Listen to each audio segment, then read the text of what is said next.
శ్రీమాత్రే నమ. జయ గురు దత్తాత్రేయ నమ. ఈ వీడియోలో మనం 2025 సంవత్సరం ఏప్రిల్ నెలలో వృషభ రాశి వారికి ఏ విధంగా ఏప్రిల్ నెల ఫలితాలు ఉంటాయి అని పరిశీలించినప్పుడు చాలా అదృష్టకరమైనటువంటి స్థితి ఈ వృషభ రాశి వారికి ఏర్పడడం జరిగింది. సాధారణంగా ఒక గ్రహం లాభస్థానంలో ఉన్న, ధనస్థానంలో ఉన్న ఆ నెలంతా కూడా చాలా ఆనందంగా, అవసరానికి ఆ గ్రహ కారకత్వం ద్వారా ధనమో వేరే విధంగా సహకారం అందుతూ మొత్తం మీద సాఫీగా సాగుతూ ఉంటుంది. అటువంటిది ఒక 5 గ్రహాలు లాభస్థానంలో ఉండడం అంటే ఒకరితో ఒకరు పోటీపడి మీకు సౌకర్యాలు కానీ, సహకారాన్ని కానీ, ఫైనాన్స్ సౌకర్యం కానీ అందించే విధంగా మరి 5 గ్రహాలు మీకు లాభస్థానంలో ఉండడం జరిగింది.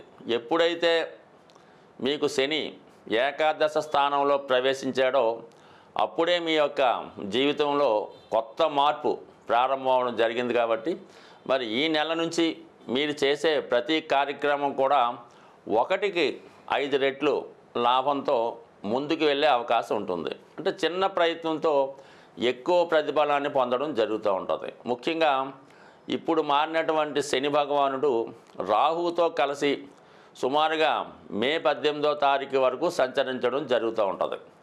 దాని ప్రభావం వల్ల మీరు ఏదైనా కొత్తగా పరిశ్రమ స్థాపించాలన్నా, ఏదైనా ఒక ప్రాజెక్టు చేపట్టాలన్నా, ఒక మీడియాకు సంబంధించింది కానీ, లేదంటే ఏదైనా సినిమా ఫీల్డ్కి సంబంధించింది కానీ, ఏదైనా కొత్త ప్రాజెక్టులు, భారీ ప్రాజెక్టులు చేపట్టడానికి ఈ సమయం చాలా అనుకూలంగా ఉంటుంది.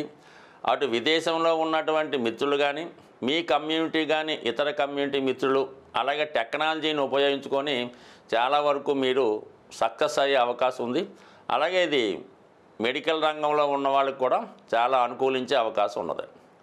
ఇక ముఖ్యంగా రాష్ట్రాధిపతిగా ఉన్నటువంటి శుక్రుడు ప్రస్తుతం 11వ స్థానంలో షష్టాధిపతిగా వ్యవహరించడం వల్ల మీ యొక్క ఫైనాన్స్ సౌకర్యం, మీరు ఏ ప్రయత్నానికన్నా ధన లాభం కోసం కానీ, అలాగే ఏదన్నా బ్యాంకులో రుణం కోసం కానీ ప్రయత్నం చేస్తుంటే కంపల్సరీగా జరిగే అవకాశం ఉంది. అలాగే మీ కుటుంబంలో ఉన్నటువంటి స్త్రీలకి, మీ భార్యకు కానీ, మీ కుమార్తెకు కానీ ఒక ఉన్నత స్థితి రావడం వల్ల అది మీకు, మీ కుటుంబానికి గర్వకారణంగా ఉంటుంది.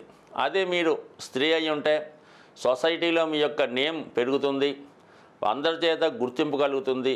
మీరు ఒక రాజకీయ రంగంలో ఉన్నా, లేదంటే సేవా రంగంలో ఉన్నా కంపల్సరీగా దానికి తగిన గుర్తింపు, ఒక ప్రభుత్వ పదవి లాంటిది, అలాగే ప్రభుత్వం ద్వారా మీకు కొంత హానర్ కానీ, గౌరవ వేతనం కానీ లభించే అవకాశం ఉంది. కొన్ని సందర్భాల్లో మీకు గతంలో ఏదైనా పదవి ఉండి అది చేజారిపోయి ఉంటే తిరిగి మళ్ళా సంపాదించుకునే అవకాశం ఉన్నది. అలాగే వారసత్వంగా మీకైనా నామినేటెడ్ పోస్టులు లాంటివి రావాల్సి ఉంటే ఈ సమయంలో మీరు 100% ప్రయత్నించవచ్చు. ముఖ్యంగా మీ జాతకంలో ఇప్పుడు ఏర్పడినటువంటి గ్రహస్థితి, ముఖ్యంగా చతుర్థ పంచమాధిపతులైనటువంటి రవి బుధుల కలయిక ఏకాదశ స్థానంలో ఏర్పడడం వల్ల ఇది విద్యార్థులకి చాలా ఉపయోగపడుతుంది. ఉన్నత విద్యాయోగం ఏర్పడుతుంది. వారికి కావాల్సినటువంటి ఆర్థిక సహకారం బ్యాంకుల ద్వారా కానీ, అలాగే మీ యొక్క పేరెంట్స్ ద్వారా కానీ మీ చదువుకి ఎటువంటి ఆటంకం లేకుండా ఆర్థిక పరంగా సంపూర్ణ సహకారం లభించే అవకాశం ఉంది.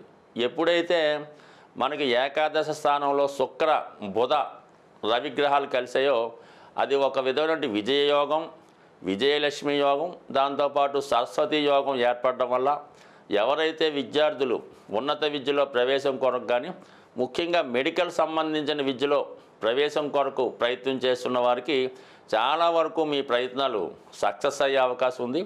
అలాగే గతంలో మీరు ఏదైనా ఎగ్జామ్లో ప్రిపేర్ అయ్యి కొంతవరకు అందులో ర్యాంకు రాకపోయి ఉంటే మళ్ళీ 2వసారి కానీ 3వసారి కానీ ప్రయత్నం చేస్తున్న వారికి కూడా ఈ సమయంలో కంపల్సరీగా నిరాశ చెందకుండా ప్రయత్నం చేస్తే 100% మీరు కోరుకున్న దానికన్నా మంచి అవకాశాలు ఈ సమయంలో రావడం జరుగుతుంది. అదృష్టవశాత్తు మీకు రాశిలో గురుగ్రహ సంచారం వల్ల, దైవబలం కూడా పెరగడం వల్ల, ఏకాదశంలో ఉన్నటువంటి గ్రహాలు మీకు అనుకూల స్థితి, ఇవన్నీ కూడా జాతకుడికి చాలా విజయ అవకాశాలు రావడం జరిగింది. అటు నిరుద్యోగులకి ఉపాధి అవకాశాలు, విద్యార్థులకి ఉన్నత విద్యా యోగాలు ఏర్పడే అవకాశం ఉంది. కాబట్టి ఏదైనా మీరు కొద్దిపాటి ప్రయత్నంతో, నమ్మకంతో ప్రయత్నం చేస్తే కంపల్సరీగా ఈ నెలలో 100% మీ సక్సెస్ వస్తుంది. అది అలాగే కొంతకాలం పాటు కంటిన్యూ అవుతుంది. సాధారణంగా గ్రహాలచే పీడించబడుతున్నవారు, ఇబ్బంది పడుతున్నవారు ఆ గ్రహాలకు పరిహారం చేసుకోవడం వల్ల సులభంగా ఆ సమస్య నుంచి బయటపడవచ్చు. అంటే ఇప్పుడు ఈ నెలలో శనిగ్రహం మారుతూ బుధగ్రహంతో కలియడం వల్ల ఈ వ్యాపార వర్గంలో ఉన్న వాళ్ళకి చాలా వరకు వ్యాపారం మందగిస్తుంది.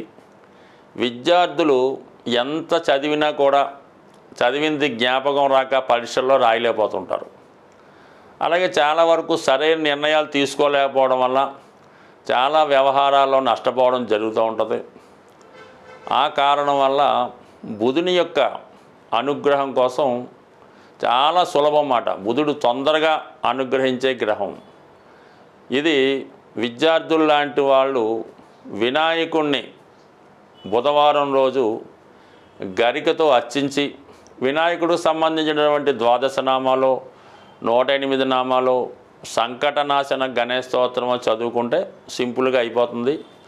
మరి పరీక్షకాలు వెళ్ళేటప్పుడు అయితే ఏం చేస్తారంటే, మీరు వినాయకుడికి గరికతో పూజిస్తారు కదా, అది ఇంట్లో అయినా దేవాలయంలో అయినా ఆ గరికను కొద్దిగా మీ హాల్ టికెట్లోనో మీ పాకెట్లోనో పెట్టుకుంటే చాలా వరకు విజయం లభిస్తుంది.